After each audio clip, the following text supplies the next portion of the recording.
So I finally understand why God told me to move back to the place I call hell. This is a part 2 because I started recording this video, you guys, and it was what was it? Teach, sleep, cry, repeat, that video. And I was basically saying in there that that's been my 2024. Teach, sleep, cry, repeat. Like, that's been my whole year. That's all I've done this year. I've not done anything. I've hated it. It's been one of the worst years of my life. However, at the same time, it's actually birthing and has birthed some of the best blessings. Go and check that video out for the part 1. And I was saying in that video that I realized finally the fullness of why God told me to move back to where I am now, right? And so, for context, I want you guys to picture this, because this is how I looked at my life, right? When I moved to London at 18 years old, I'm in the city, and for the first time, I didn't understand why I was having such a good experience with people. Like, I was making friends. I had like 4, 5, 6 different friendship groups, different types of friendship groups. My lecturers were amazing. They were so supportive, even though like I was studying chemistry, but I was doing dance and cheer, but they would like come and support the stuff that I was doing.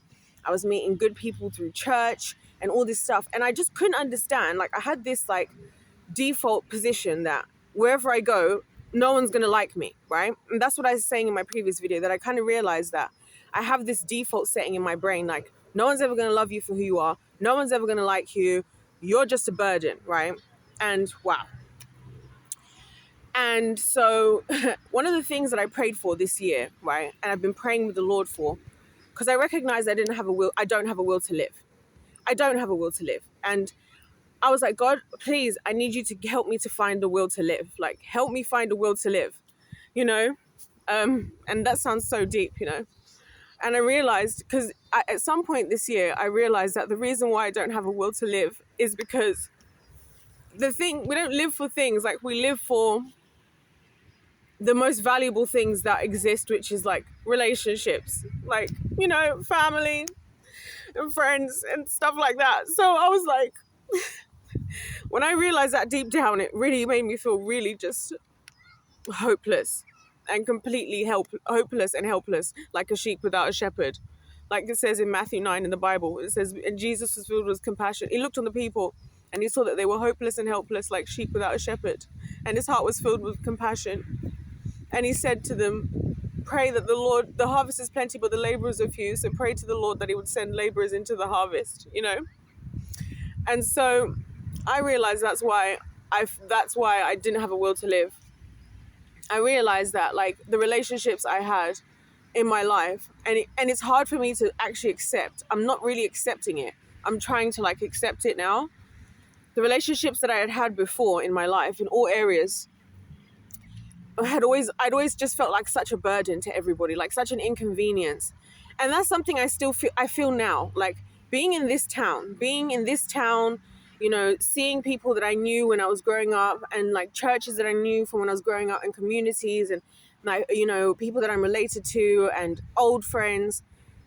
I have that same feeling again. And I feel like that's why God sent me back, because I hadn't realized, like I went to London, and I felt like I could spread my wings. Like I felt like I could spread my wings, and I felt so just like accepted, like by people. And the thing about acceptance in people, you guys, is it's not about like, I'm not talking about validation. I'm talking about your basic relationships that everybody has. An acquaintance, a colleague, a friend, a best friend, or whatever, right? A sister, an auntie, an uncle, whatever, right? Yeah. Didn't realize all of the ones I had previously, unhealthy. So that's what the Lord sent me here to figure out. So now I'm here and I'm miserable. That's why I'm miserable. I'm miserable because of my environment. I'm miserable because I'm right back to what started misery in the first place. That's what I'm realizing. So as of like the last couple of years, since like, you know, I broke away from all the London stuff, I cut everybody off from the past, I put it all to the side. And I'm going to come back, by the way, because I was talking in my previous video about how insane, how the last 3 days has just been like I feel like I've just had like this big, huge, warm hug from just like, of just love. Like, I feel like I felt love for the first time, almost. Like, anyway, so all of this is having said all of this, can you imagine that this is what the Lord has me doing? I'm like, God, please, can I just go and help free people from child trafficking? And just like, I don't want to have to deal with all of this, all of my emotions. And all year, all the Lord has been talking about with me is myself. He's not talking to me about the world. He's not talking to me about what's going on. He's like, we need to talk. We need to talk. We need to talk. We need to talk. We need to talk. We need to talk. And I'm just like, God, please, please, I don't want to do this, you know. But anyways, so we're here, and we're here now in the here and now, as I like to say. So, and by the way, Soham is such a weird, like, it's not nice scenery behind me, but I'm sitting here because the sun is right directly in front of me, and I love to sit exactly in front of where the sun is. Not important, anyways. So I'm realizing, like, I didn't get why God told me to move back, because I remember, I think so much about the days leading up to me leaving London, right? And I remember at the time I had 3 options, and I didn't like any of them. And I was asking the Lord to provide another option, right? My options were, I stay living in London. I didn't want to do that because I knew I needed to take some time with the Lord. And I knew that, like, how much work I'd have to do, obviously, to afford living in London. I was going to have very minimal time to myself. And any time I was going to be very just resting, you know. And also I had a lot of friends. It's very loud. It's the city. It's a, you know, like now where I come here, like obviously not here where I am at the freaking park, but there's so many forests, there's woods, there's animals, there's fresh air. The air is beautiful right now. It smells absolutely gorgeous, although it's not as good as it used to be because they're cutting all the freaking trees down, which is freaking me out and irritating the heck out of me because it wasn't like this when I was growing up. Okay, even now where I'm sitting, I can see the freaking bus. The people on the bus can see me. They should be able to see me because these trees used to go all the way up there like the rest of the trees, and now they've cut it down into a hedge. But whatever, you know, not the video. So I'm here, like, you know, it's fresh air. I can be at peace and I can like rest. Because one thing I never really thought about, and I know that this day hasn't yet fully arrived yet.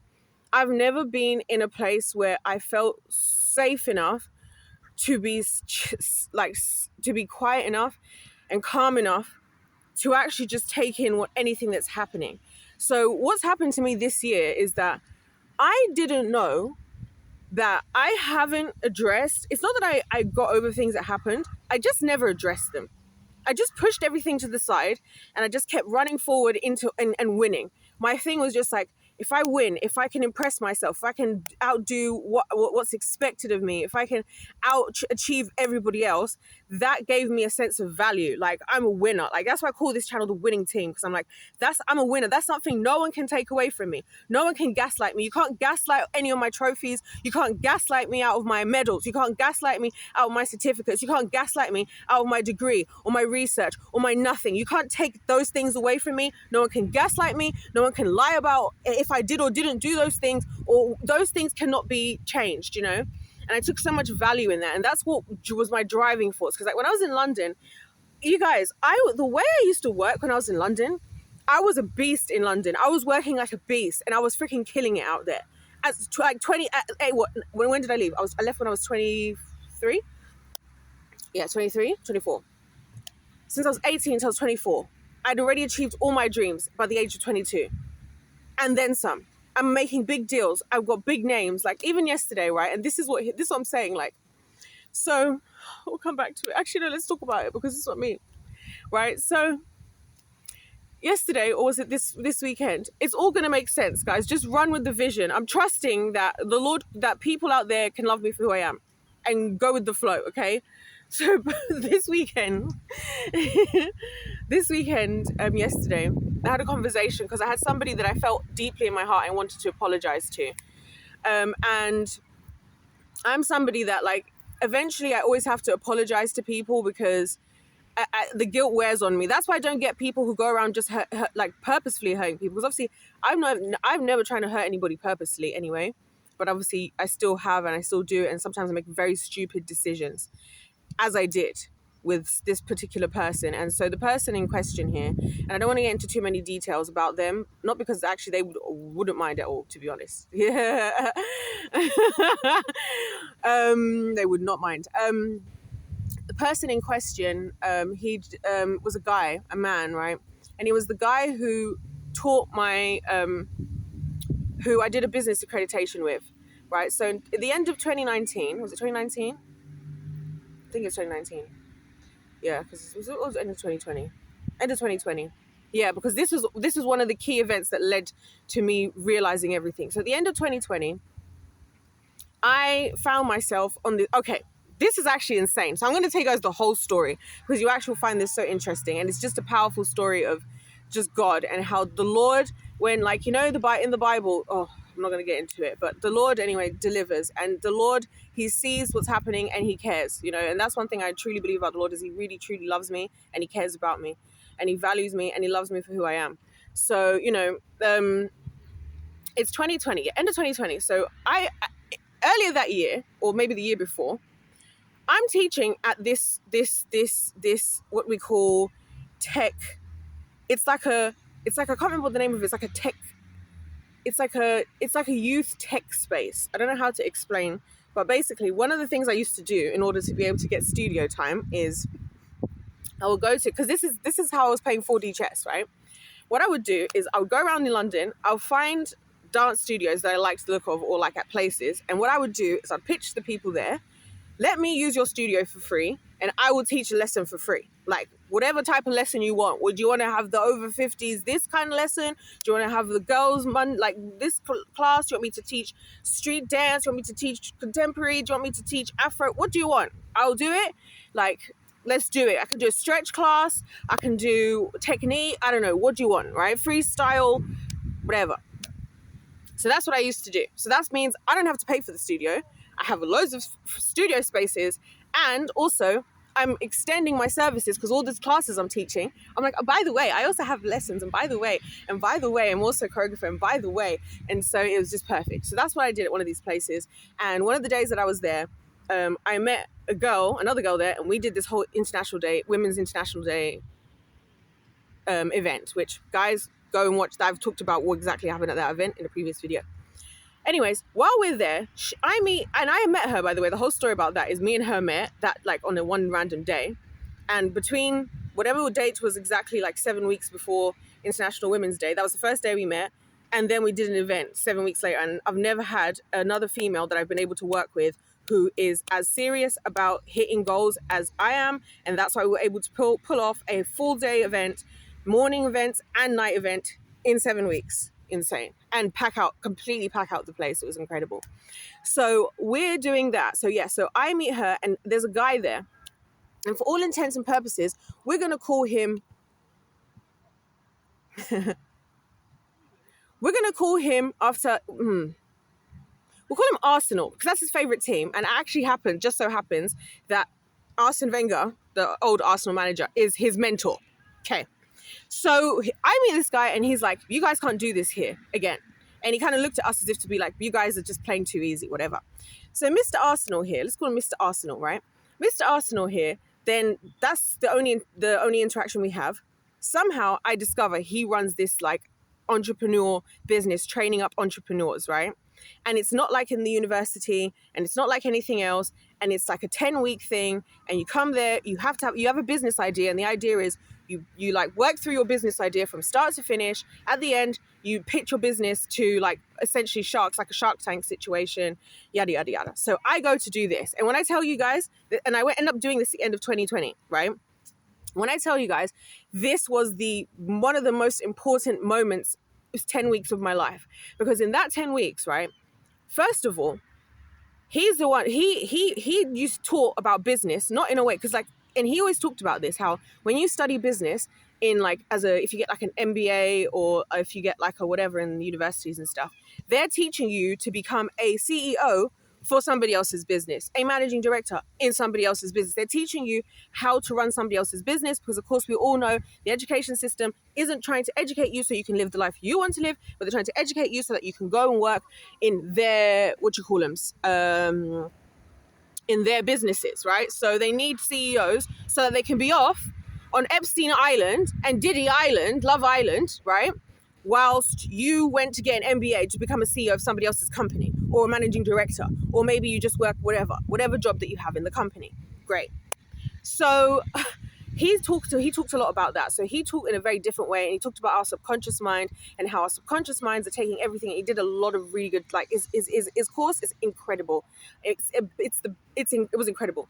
And so he's the reason I decided to read the Bible cover to cover, because one of the things he said is that, like, your subconscious is always affecting everything that you do, whether you realize it or not. And your subconscious mind is always taking in everything that's happening around you. Even if you're not listening to something or not paying attention, your subconscious mind is taking it in and it's affecting you, right? So that's why I decided to read the Bible cover to cover, because I was like, okay, I'm going to reprogram my subconscious mind. And that's when was my prayer to the Holy Spirit. I was like, Holy Spirit and God, I came to the Lord and I said, Lord, I'm going to read this whole Bible. When I read this Bible, I want you to reprogram my brain. This is what we're doing. We're reprogramming. Doesn't matter if I remember. It doesn't matter whatever. This is now the program of my brain, and this is why I'm reading this Bible cover to cover. So I read the Bible cover to cover because of him, right? Not at the same time as that, after that, but anyway. So do the Bible cover to cover. And then he's also the reason I'm on YouTube, because he always used to say to me, like, you have to, and I remember it was at the very end of the course, right? And it was about, like, we're now at the part where you're thinking about, like, what kind of leader are you? How are you going to promote yourself? How do you, like, engage people in this different types of ways, and this, that, and the other? And he was like, some people, you know, you may not want to be the face of your brand, but maybe it's better just let the brand exist as itself. There's why you should be the face for other people, and went into all of this, what type of leader you are, how to build the right team around you, and all this. So we're doing that, and he basically decides that, it tells me that I have to be the face of my own brand, and I have to be the face of my own movement.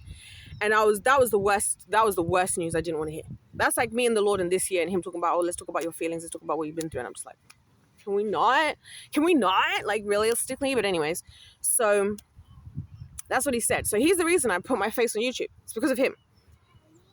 All of this. So anyways, fast forward.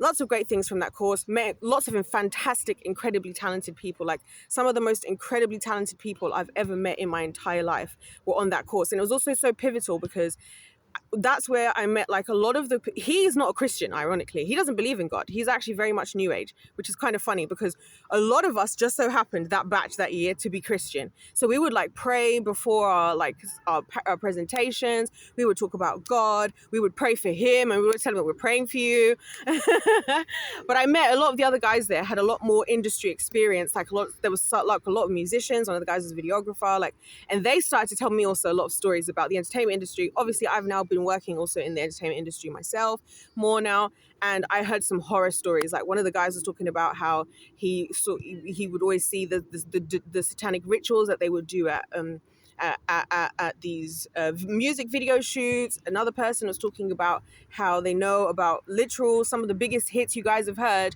were stolen by the industry from other people, right? And I'm not going to get into how these things were stolen, but houses were broken into. Some of the biggest hits, some of the most loved so-called wholesome celebrities. So it was just this whole thing was such a pivotal thing, right?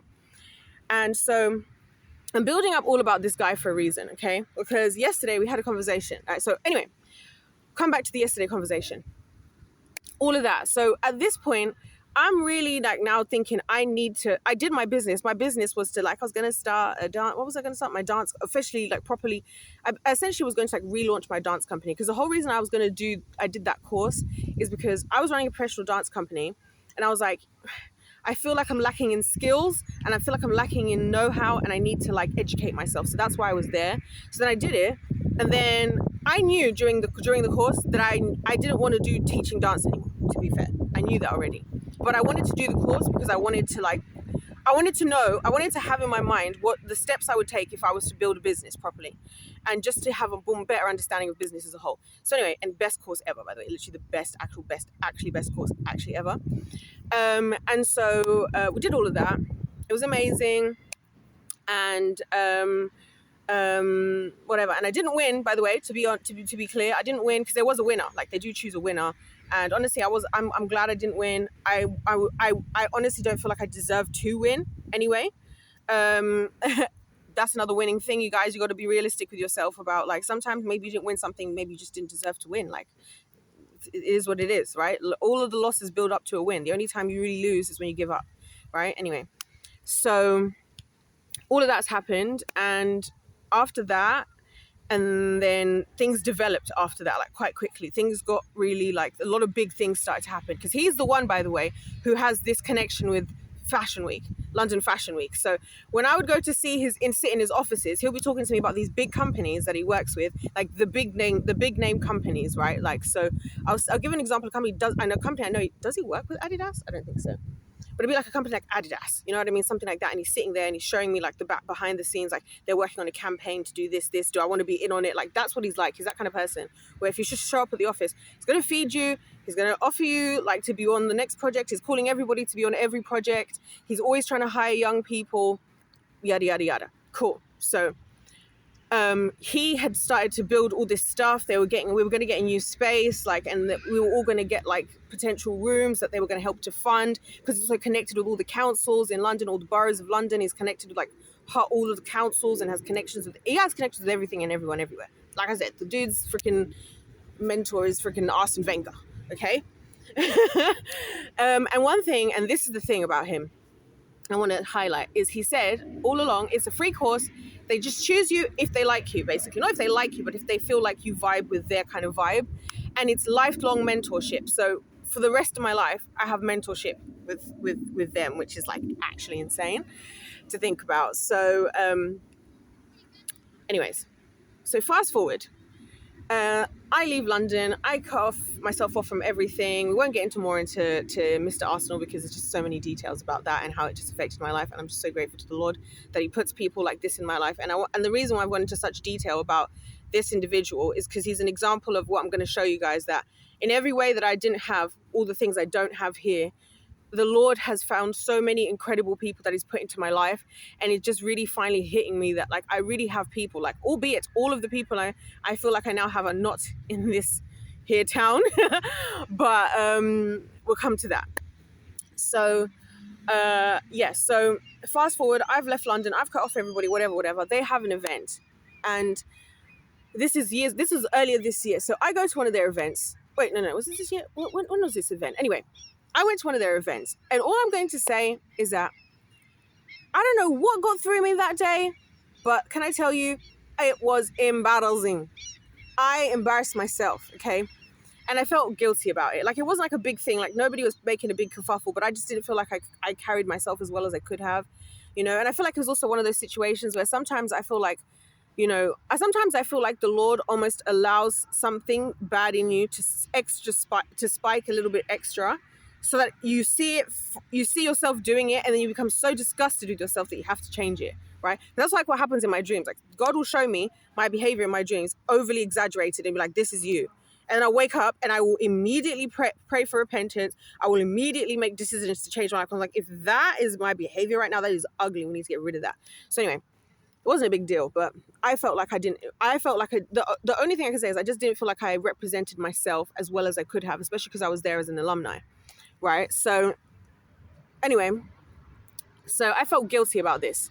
Messaged him yesterday and to apologize, you know, because it was one of those things, like, I always know in the back of my head, there's always people I'm like, oh, this person needs to apologize to.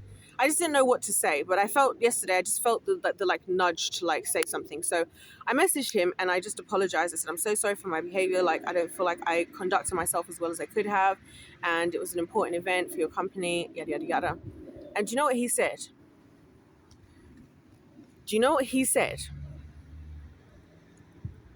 He said, please don't worry about anything. You are family. We are family. We are family. You guys, I broke immediately. Because in that moment, I realized something. I realized that it is truly possible to have people who can love you at your best and your worst. It's possible that there are people who have the grace for you who don't expect you to be perfect all the time. Like, I spent like an hour on the phone with my friend from Italy yesterday, and I was apologizing to her as well yesterday, and I was just saying, look, I'm so sorry. I can't, because I told her a couple of weeks ago, I said, look, I'll be so honest with you that right now I'm not in a season where I can be a friend, because I'm barely able to look after myself right now. All I can say is, please pray for me. And right now, I'm not in a place where I can be the friend that you deserve to have. And I was just very clear. And I've said this to all my friends. All my friends right now who I have in real life, they all know, I've told them very clearly, like, listen, I love you dearly. I'm just in one of those seasons where I have to really do the work with the Lord. I can't miss this opportunity because I can feel that the Lord is shifting me somewhere else. And I just need to just like allow him to do what he's doing. And I just can't be the friend that you deserve right now. And if that's a reason for you to feel like this friendship is over, that's okay. You know what I mean? So she's always like, girl, don't apologize. She's like, girl, stop apologizing. You don't need to apologize for how long. She was saying all of this. And then we ended up talking on the phone. And we had just such a beautiful phone conversation.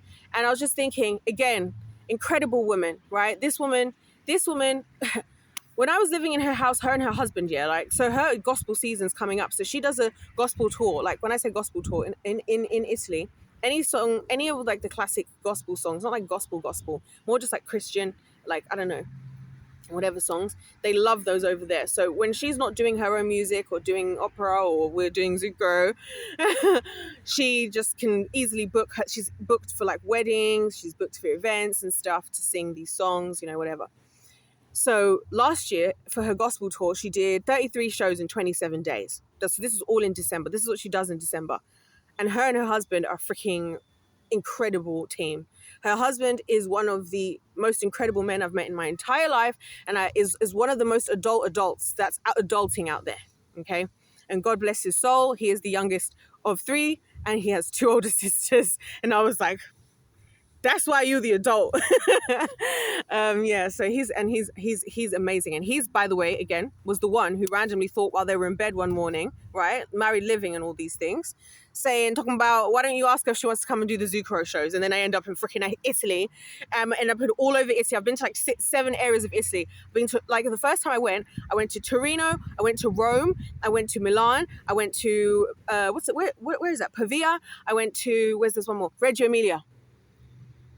And now I've also been to Bologna, which I went last time. And I've also been to Piacenza, where my other friend's from. Or because her husband, this is what I'm saying. Meanwhile, the world and this place and these everything that's messing me around here. I remember when I went to Italy last year, and this was blowing my mind, right? Last year, when I went to Italy, I remember in the weeks leading up to me going to Italy, they'd already sent me half of the money that I was getting paid. And no one had heard me sing a single note. Not even my friend. Before I left, like weeks before, and I was weeks behind getting paid for the work I do here, underpaid, undervalued as a teacher. See what I'm saying? So, yeah. So anyways, this incredible woman who's doing all of this, and her lovely husband, for some odd reason, she has decided that she loves me. And you know what she even said to me earlier this year? Because she was the one who I've been talking the most about this whole being sacrificed to the devil thing, because she's the only person who really would believe it. And also she's a prayer warrior. We're both very deeply spiritual, and we're both very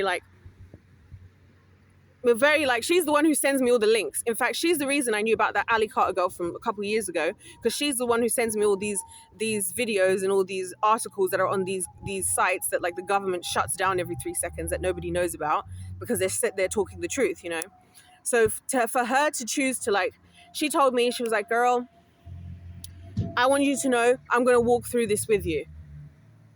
And I'm going to be there for you. And I'm like, I'm not giving anything back. Like, this is what I'm saying. There's nothing I'm doing in return to any of these people. They're not getting anything from me. But though she did say that, she's like, what do you mean?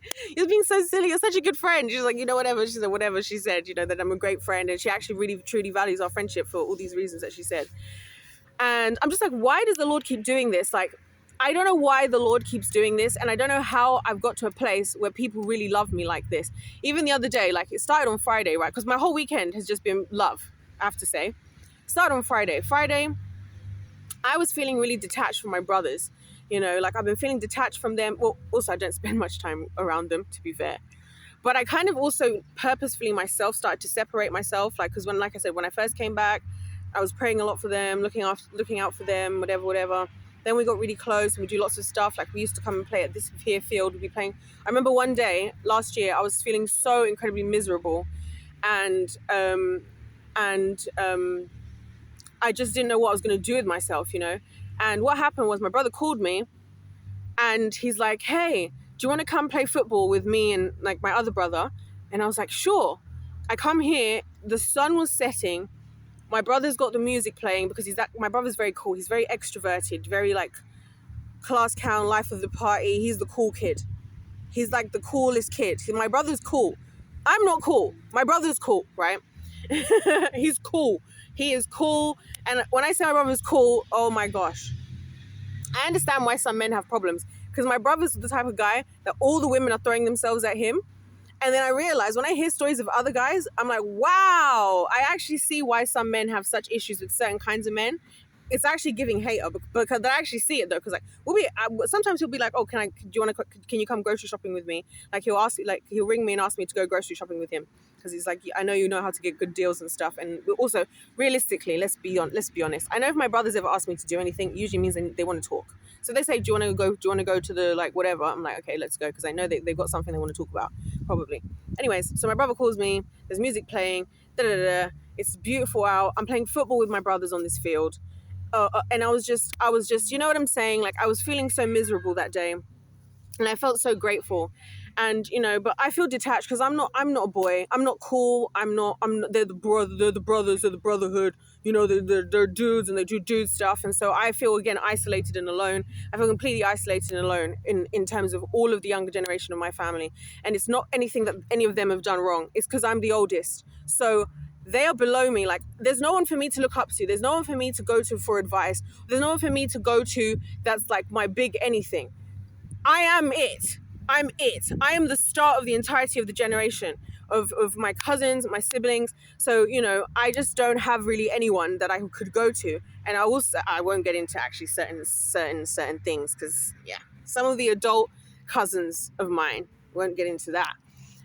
But there are one cousin, who's older than me, a year older than me, from my dad's side of the family, but technically she's my half.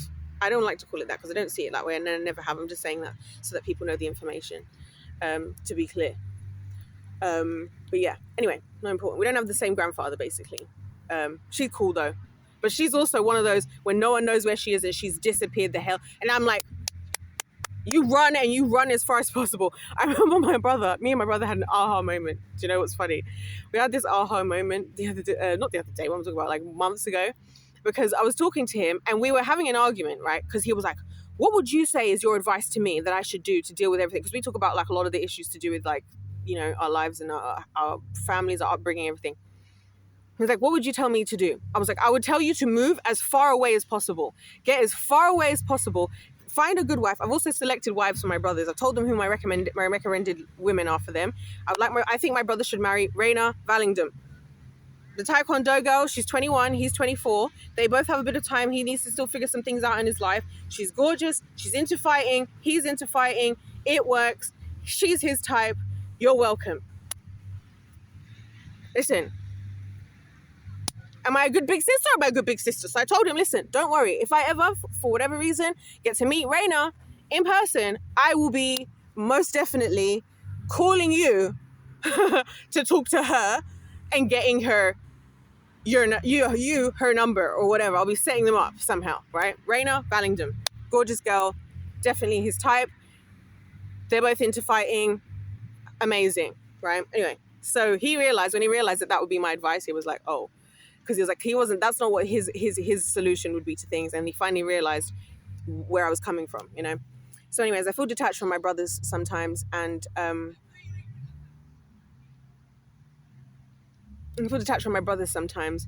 so, you know, I started to feel very isolated, just with I don't feel isolated around them, that's the point. I feel isolated within myself, like I said, because I don't have really anyone.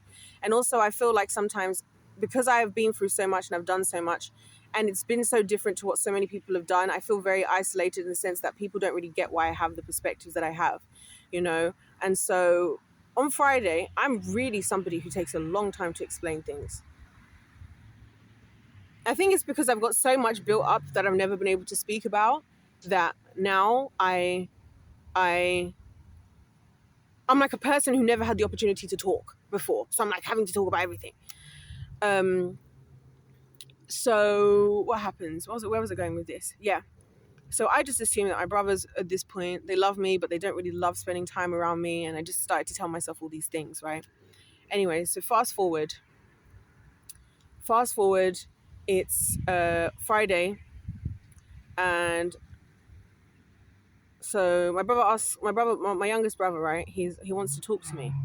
Tells me he wants to talk to me. So I go to see him, and I'm like, "What's up?" He's like, "Do you want to watch a movie?" I was like, "You want to spend time with me?" Not only did he ask me, "Do I want to watch a movie?" He's also asked me to help him with his maths that he's got to do because he's got an exam coming up. So I was like, oh, wow. So my brother just first of all, the maths thing is normal because I've always told him, like, you've got maths and science. I teach maths and science.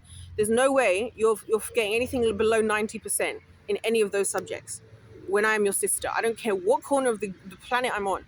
But I didn't think that I was called, I didn't think he'd want to like hang out with me, kind of thing.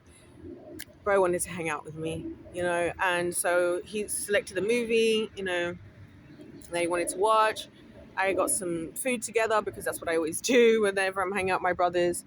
And he decided he wanted to watch Rush Hour, which I'd actually never seen, believe it or not. We watched Rush Hour and it was just a really wholesome time. And I thought, wow, my brother wants to hang out with me. So I've got Friday, my brother wants to hang out with me, right? I've got all weekend, I've just been, I'm talking to my friend. I've spoken with Mr. Arsenal, right? These people love me. I've got my friend called me, another friend called me yesterday. And I thought our relationship was over because of all the stuff that I'm going through and me being a horrible friend at the moment. And she was like, no, what are you talking about? Like, I'm so happy to like call you and whatever. So we spoke for like 4 hours on the phone. My other friend just messaged me again, another person. I was like, oh, I thought that I've messed another friendship up again. Like, that's what I was thinking. She's literally texting me saying, hey, we should FaceTime sometime. Like, we need to catch up properly. Like, da da da da da. You guys are the people. When I'm like, people are hitting that subscribe button and my thing says someone subscribe to your channel, someone comment under your video, I was like, this is why the Lord sent me back here, to show me that what my life should be and what he wants for me is not what I deserve. Isn't where I started.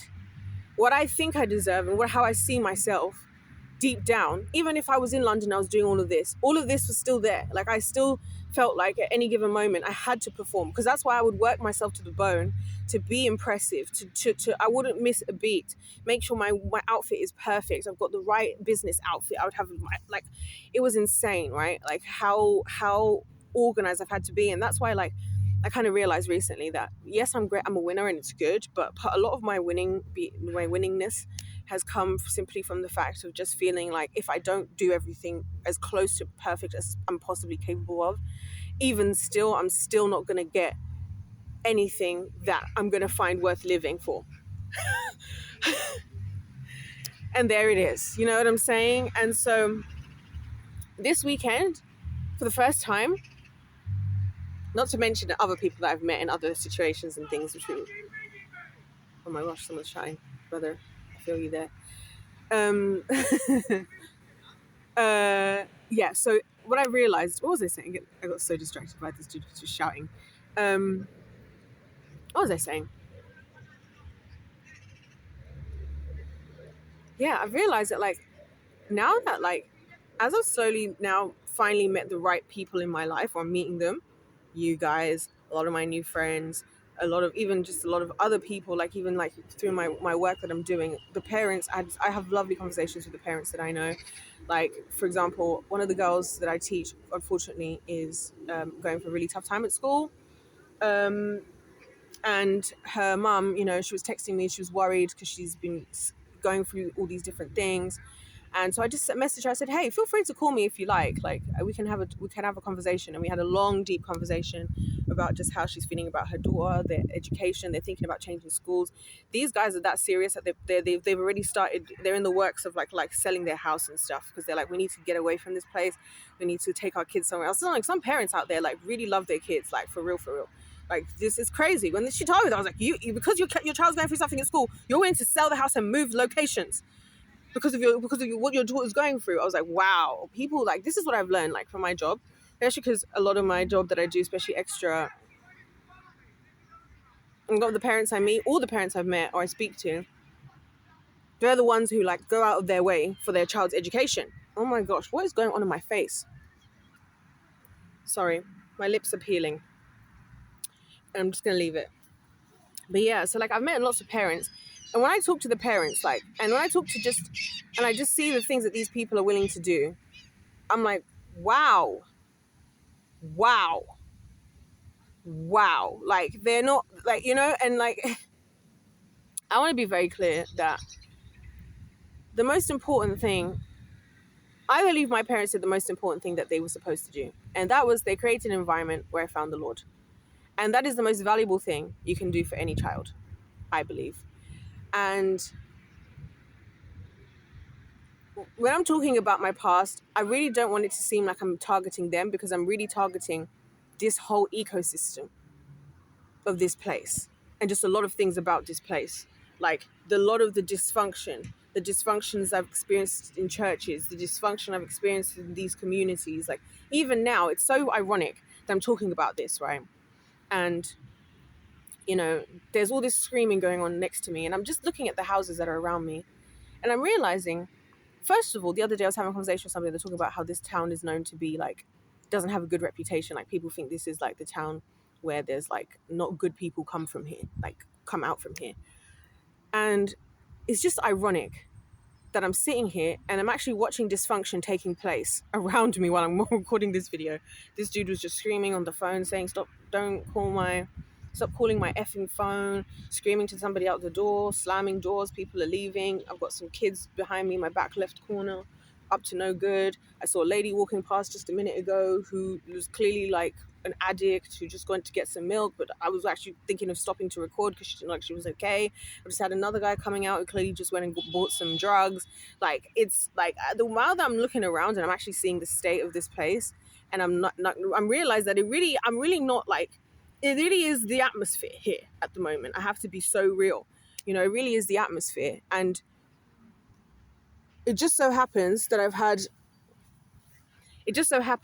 like another layer to it from the other things and the people that I knew and the places, the people that the people that I came from and everything. And now I'm looking at it, I'm like, it's no freaking wonder. Like, and it's so funny because ever since I've started to like see that I'm living in a new day and realize this, because this is the closest I'll ever get to hell. That's the funniest thing. This is the closest I will ever get to hell, because I'm never going to hell. And the only way is up from here. And that's why I submitted myself to the Lord, because I was like, God, if you're really saying that, because I remember this time last year, literally asking God, it was just before I went to America. And I say it to God all the time. I say, God, if my job on this planet is to just suffer and always be in service to everybody else, and what I want doesn't matter, and if my life doesn't matter, just tell me. I'll stop praying for anything. I'll do my time. I'll do my however many years I'm alive, and I'll come and be with you. I'll suffer the rest of my existence if I have to. And I've prayed that prayer so many times. Like, this time last year especially, I said, Lord, just tell me. Like, is this all that it is? Am I always going to be having such high expectations? I always have to work for love. I'm always going to feel like a burden. Because I've told you guys that, like, many times, that I always felt like I wanted to take my life. My whole life, I always was like that. And I wouldn't do that now. Because the last time I did, I said, Lord, I feel like you're the only person who wants me. And if you want me, save me, right? And if you save me, I will never do it again. So that's why. Is Jesus coming right now? Because listen, the way the clouds are looking and the sun is shining through, it's just like, this is what I envision when I envision Jesus coming through. If he wants to take me, look, Lord, I'm ready. Like, I'm ready. Jesus, if you're ready, I'm ready, by the way. If it's happening now, just, anyways.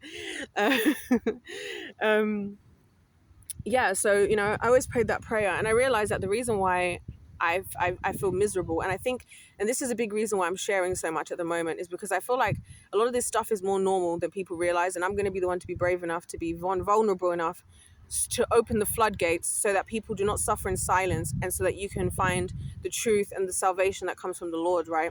Because salvation, when we're talking about God, it's not just about, oh, getting into heaven. It's saving you from this place. It's saving you from this cascade down towards chaos, continued chaos, which ultimate chaos, of course, being hell itself. It's saving you from the dysfunction of the world. It's saving you from the pain, the hurt, the jealousy, the abuse, the neglect, the this of this world, the loneliness, the salvation that the Lord has brought onto us in this world. And the reason why the Bible says, and my friend was saying this to me, and she was saying this to me in Italy, she's like, girl, when about you, because you guys hear me quote all the time the scripture, Jesus came to give us life and life abundantly. And she said, girl, you got to remember that Jesus didn't just come to give you life. He came to give it to you abundantly. You're supposed to live an abundant life. And because we as Christians have so become used to living like the world, because either we play church because we want to have an excuse. You know something crazy that I discovered, right? That somebody said. One of my favorite men of God, Tomi Ariyomi, right? My favorite being Marcus Rogers, just to say.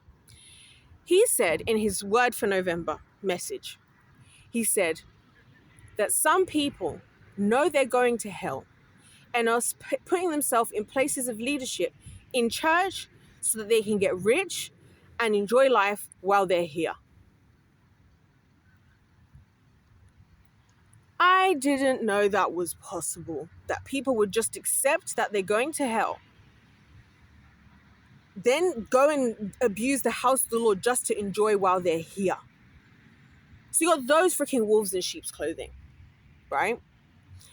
We've got the world as it is. And God is like, we've allowed it to become, and this is what the Lord taught me. And I knew that when he was teaching, whatever he was teaching for me, I knew it was a greater message that was going to be for others one day in some capacity. And that's why I allowed him to do the work, because I know that like my life and my testimony and my story and my journey, it's not just for me, it's for others, because I want to inspire others. Like I've said, the only goal I've had my entire life when it comes to people and having a team is I want to see everybody win, right? Some really shady stuff going on around here. But anyways, the Lord showed me that we've come to accept such a low level of life. We've got so good at coping, and we've got so good at compromising our lives that now we live like the world. Even people who believe in God, like even us, because I was explaining to somebody a couple of days ago about my youth, and I was saying, I don't want to waste my young years. I don't want to waste my young years. I don't want to be wasting my young years like working like a hound to have all this money for like the last 10 years of my life, if I even make it there, because as we all always say, and we don't even know, tomorrow is not promised, yada, yada, yada. I don't want to do that. I want to live good now. I want to enjoy my life now while I'm vibrant, while my body is working in great function. I've got energy. I've got all of this. You know what I mean? I want to enjoy life now. Like, and why do we have to live that way? And that's even the curse of Adam. If we're being going to be so for real, that's actually the curse of Adam. Because the curse, where the phrase in Hebrew for the where it says that he will work the ground that he whatever's, and the ground will make it hard for him. He'll work by the sweat of his brow, right? The sweat of his brow. The translation in Hebrew, it literally means, you can almost translate it into English now as like working paycheck to paycheck, like struggling and having to work so hard just to make it. And I just decided, and that's exactly what I feel like the standard of living is. And that's exactly what the world is. And I feel like the Lord kind of has put me in a place where he's like, this isn't what I want for you. And this is what I don't want for any of my kids. This is not what I intended when oh my gosh, that dog is beautiful. This is not what the Lord intended, you know what I'm saying? And so I truly believe that it's the curse of Adam. So when Jesus' blood breaks every curse, that's how I got rid of my period pains. I tell people all the time, how did I get rid of my period pains? I prayed to the Lord. What did I pray to the Lord? I said, Lord, you said that the blood of Jesus kills all curses, so why am I still living in the curse of Eve? Boom. He was like, you know what? I bet. They gone. I don't even pray away for them anymore. You know what I'm saying? They gone. Like, why are we living in the curse of Adam? Why are we living in the world as if we're just slaves like they are, as if we just have to go along with this system? We have to live in dread. We have to hate waking up every day. You know, we have to, because this year is for the first time I hated my job, and for the first time I've hated Mondays. Monday has always been my favorite day to work. This year, for the first time, Monday, I hate it. And I feel like the Lord has allowed me to be in all this pain and allowed me to come back and experience all these things so that I can really understand and feel what it's like, how people are living, and see how because it's like night and day from what I left in London, how my life was in London, how I was jet setting. I felt like everything I touched was turning to gold. I knew that if I stayed in London for like maybe a year or two more, I would have gone clear. I would have gone clear, right?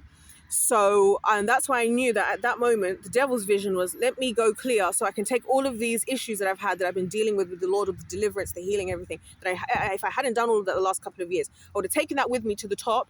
And then when that started to come crashing down, everything I had at the top would come crashing down with me, just like we're seeing everything in the world happening today. Just like how people in the world today, when they come crashing down, why do you think these things are happening? Why do you think Diddy's doing what he's doing? Because somebody diddied Diddy, and somebody diddied the Diddy that diddied, and somebody diddied the Diddy that diddied, and if Diddy didn't do the work, the Diddy didn't do the work, so Diddy became the next Diddy of the Diddies.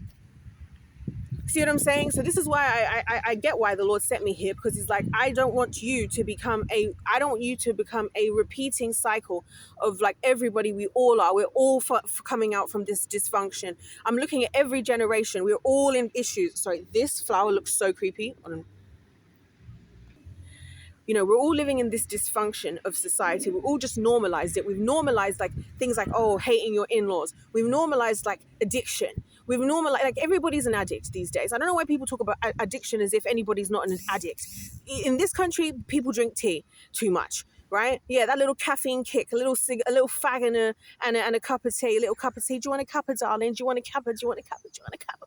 Or do you want a pint at the end of the day? We do the cuppas during the day, we do the pint at night. You feel what I'm saying? Or everybody's vaping now. Now because vaping you can do indoors, all of a sudden everybody's a smoker these days. Let's not talk about that, right? And then obviously coffee. You've got the United States. I'm so sorry, you guys. Love you guys so much. Obviously, hashtag I'm a US citizen. Yeah, coffee, Xanax. Everyone's on like 8 drugs in America. When people talk about the things that they're taking, especially because I come from a scientific background, I'm like, everybody's on so many drugs in America, and it's just normalized. You know what I'm saying? People are taking all of these drugs. Or maybe your drug is women. Maybe your drug is scrolling through TikTok. Everybody is on something. Everybody's an addict. Everybody's living in dysfunction. Everybody's getting divorced. Friends are sleeping with their best friends' boyfriends. You know what I'm saying? People are betraying their colleagues and doing all sorts of things. It's chaos. I am telling you, what I realized this year, and what was the hardest thing for me to realize, is that yes, I've been through things, and it's not that I get to step out into some better world, because this is the world as it is. What I've experienced, I've just experienced it maybe at a temperature too hot to handle, like too hot to just live with, too hot to tolerate, if that makes sense. And so that's what I've dealt with in my life. And that's why the Lord sent me back to hell. He's like, I need you so you can feel night and day. Feel the power. I felt the power. I was riding the waves of winning and of success and enjoying and meeting incredible people. And then I come back here and it's night and day. Literally night and day. Oh, it's raining. Praise Jesus. Praise Jesus. Yeah, and it's, the Lord loves me. Oh, the Lord loves me so much. The Lord loves me.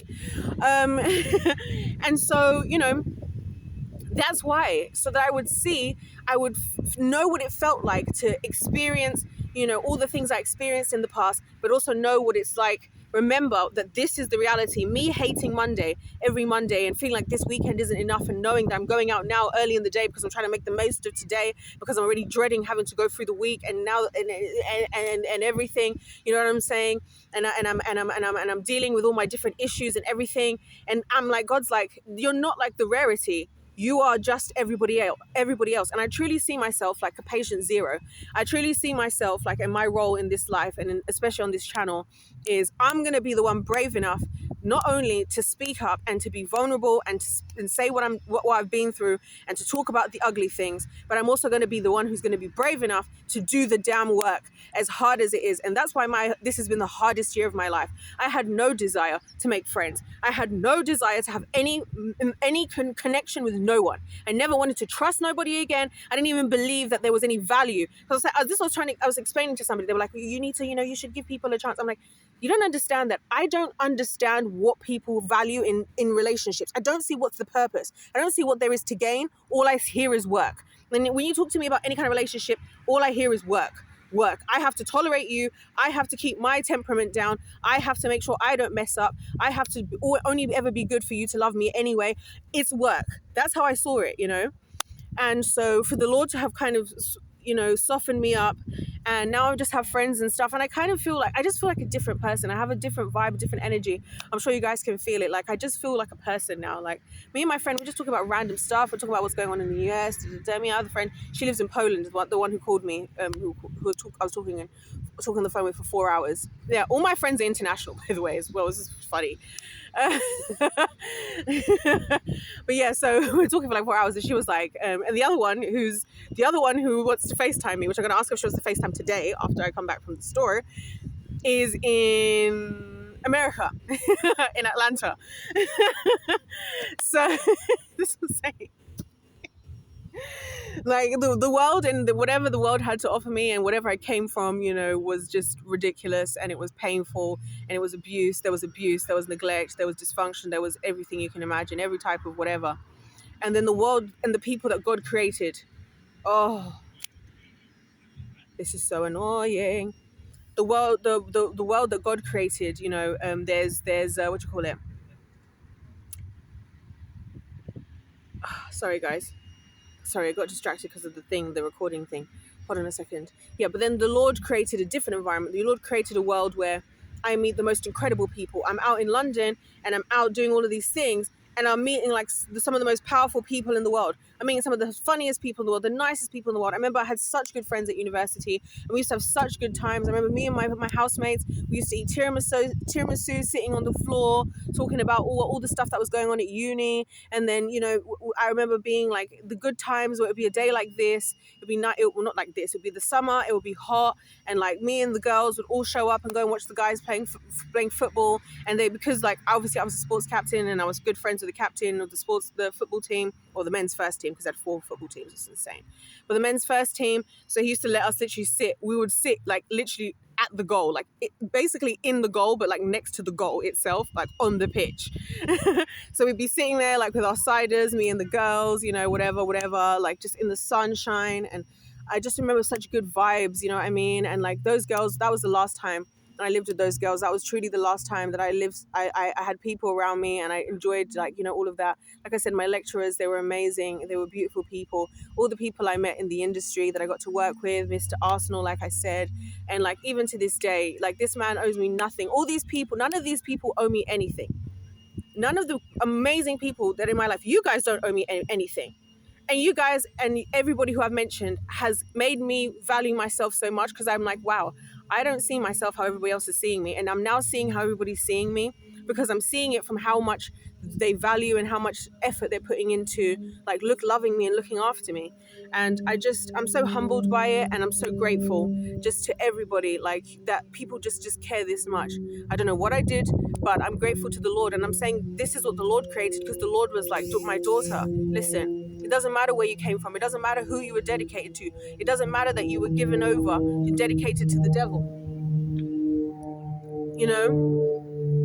I have taken you in, and I will give you a life that's not like the life that you get when you're over there. Because our default position anyways, whether you've been dedicated specifically or not, our default position is that we end up on the other side, because this is the world we live in. That's why we have to choose Christ. We have to choose to be born again. When you're born again, you are born into a new life. And what I never realized is that when I gave my life to Christ at 7 years old, is I chose a new life.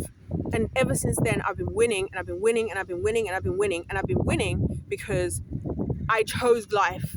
I chose life and life abundantly. And because I made that decision, that was the only decision I had to make.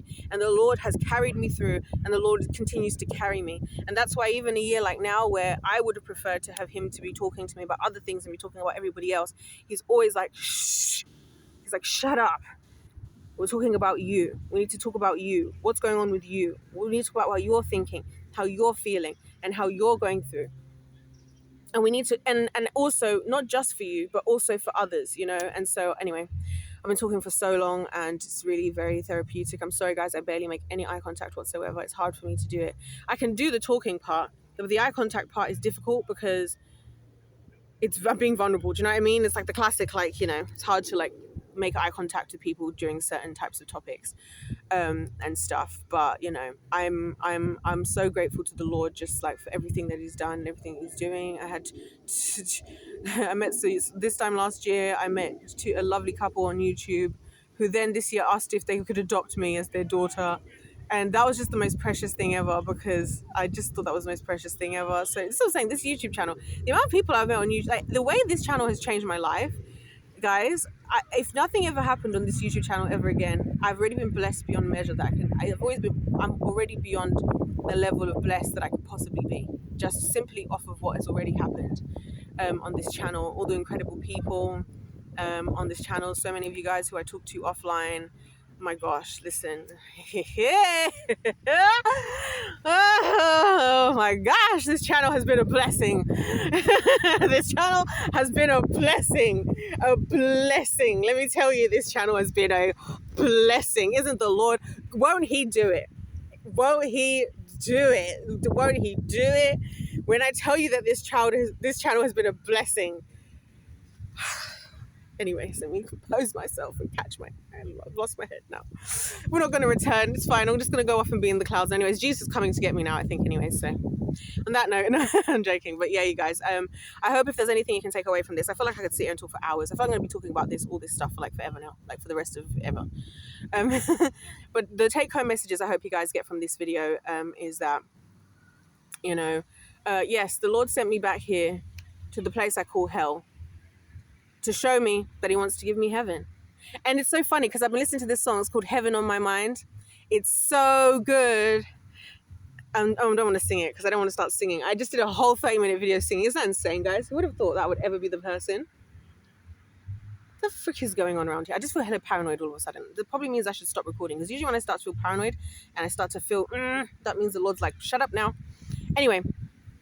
So yeah, song's called Heaven on My Mind. It's got Becky Hill in it. It's so good. I was listening to it on repeat last night, like at 2 a.m, and just dancing away to it. So good. I should maybe, actually I won't. Actually, I don't know. We'll do it. Anyways, let me just shut up, guys. I feel shaky. I feel vulnerable. I don't know what to do with myself. Okay, so